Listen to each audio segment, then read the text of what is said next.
Sa isang simbahan, inanyayahan ng mga tauhan ang mga bata upang itanghal ang Santa Cruzan. Mga bata, sa inyong mga edad, dapat kayo ay masaya sa Santa Cruzan. Ano po ang Santa Cruzan?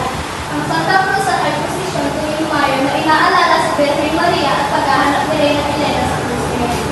Talaga ba kung masisiyan na ako kapag ako isasali? Talaga ba? Ikaw ay aking isasali sa sagala na ito. Gusto ko din pong sumali. May tanong ko ang kwentong ito. Magaling kayo at aming ikumento sa inyo. Ayon sa banal, si Santa Elena ay pumunta sa bundok ng Kalbaryo, 300 na taon. Matapos ang pagkamatay ni Cristo upang hanapin ang krus kung saan siya pinako. 3 krus ang nakita niya at nalaman niya na isa doon ay kay Cristo.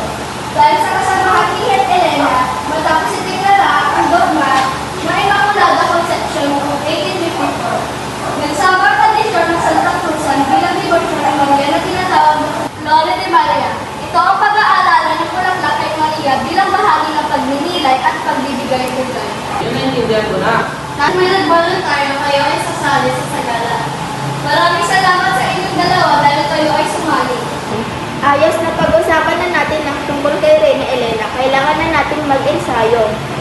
Tama ka dyan. Kailangan na natin mag-ensayo upang may magandang itong kalabasan. Bata, tandaan nyo, itong sagala ay hindi lang basta-basta masaya. Ito ay dapat nagpapakita ng galang at respeto kay Jesucristo. O palagi ko namin yung tatandaan. Kaya dapat ito ay maganda. Ako ay magpapaalam sa inyo. Nag-e-ensayo ang dalaga at binata para sa kanilang paglalakad. Kaya sa loob ng isang oras, sila rin ay nagpahinga. Sa inyong paghahanda, dapat kayo ay nakangiti at dapat dahan-dahan naglalakad. Dahil natapos nyo ang inyong ensayo sa loob ng isang oras, kayo ay magpapahinga na sa isang araw. Sige po, mauna na po kami. Sige. Okay lang.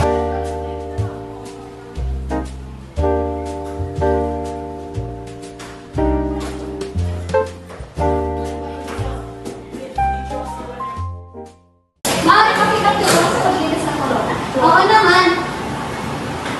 Kailan pa na ako sa gala? Ito ay magaganap sa ikawalo ng Mayo. Alay ka lang ako ng Mayo ngayon. Napakaganda.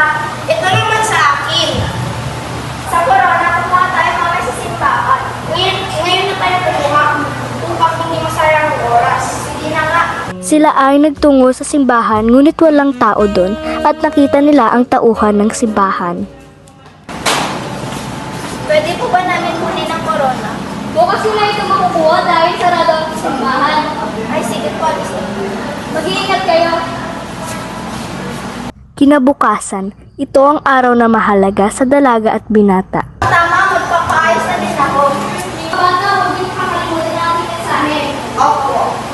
Sila ay natapos na sa pag-aayos kaya't sila na ay nagsimula. Dalaga at binata, handa na ba kayo? Siguraduhin maayos sa kanilang paglalakad at walang mahuhulog na rosas. Tama po ba ang hawak kong rosas? Oo, tama yan. Kinakabahan ako po. Ayos lang yan. Ang mahalaga, gawin natin ito na may respeto at galang. Dapat hindi dikit ang ating ngiti. Tama. Nagumpisa na silang naglakad. Sa simbahan, nagsimula na silang nagsalita. Ako si Reyna Elena at sa aking mga kamay, hawak ko ang rosas, sumusimbolo ng aking paghahanap sa Diyos ni Jesucristo. Mga kabataan, huwag niyong kalimutan na ang Santa Cruzan na hindi lamang kasiyahan at pagsisiga, kundi kamunti at sakripisyo kay Jesus. Ako si Constantino na anak ni Reyna Elena. At dito nagtatapos ang ating paglalakbay sa makulay na tradisyon ng Santa Cruzan. Sa bawat takbang ng Reyna Elena, sa bawat lakad ng mga sagala, at sa bawat bulaklak na inaalay, pinakita natin ang ating diwa ng pananampalataya at pagkakaisa. Salamat sa iyong dalawa dahil kayo ay nakikiopertura dito sa sagala na ito. Walang anuman, nandito kami para handang tumulong. Tama.